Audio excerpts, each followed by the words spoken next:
আমাদের মাঝে মানিকগঞ্জ শিবালয় উপজেলা শিমুলিয়া ইউনিয়ন ঐতিহ্যবাহী বিদ্যাপাঠ ঢাকাই জোড়া হাজী কোরবান আলী মেমোরিয়াল ইনস্টিটিউশনের আন্তঃশ্রেণী ফুটবল প্রতিযোগিতা ২১ আগস্ট বৃহস্পতিবার দুপুরে অনুষ্ঠিত হয়।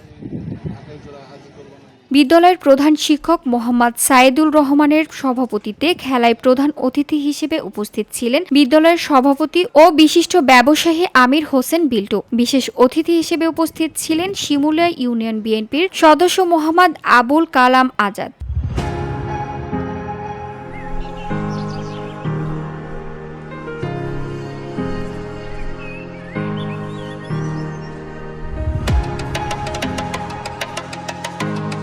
শিবালয় উপজেলা শাখার স্বেচ্ছাসেবক দলের যুগ্ম আহ্বায়ক শিক্ষানবিশ আইনজীবী মোহাম্মদ আজমল হোসেন কাইয়ুম, শিমুলিয়া ইউনিয়ন বিএনপির প্রচার সম্পাদক মোহাম্মদ মাসুদ সুমিল, ইন্তাজগঞ্জ বাজারের বিশিষ্ট ব্যবসায়ী কবির হোসেন, বিদ্যালয়ের শিক্ষক খোরশেদ আলম, মোহাম্মদ আব্দুর রাজ্জাক সালাম, সাংবাদিক মোহাম্মদ শামীম মিয়া সহ অন্যান্য ব্যক্তিবর্গ। ফুটবল খেলায় বিদ্যালয়ের নবম ও দশম শ্রেণীর শিক্ষার্থীরা অংশগ্রহণ করেন।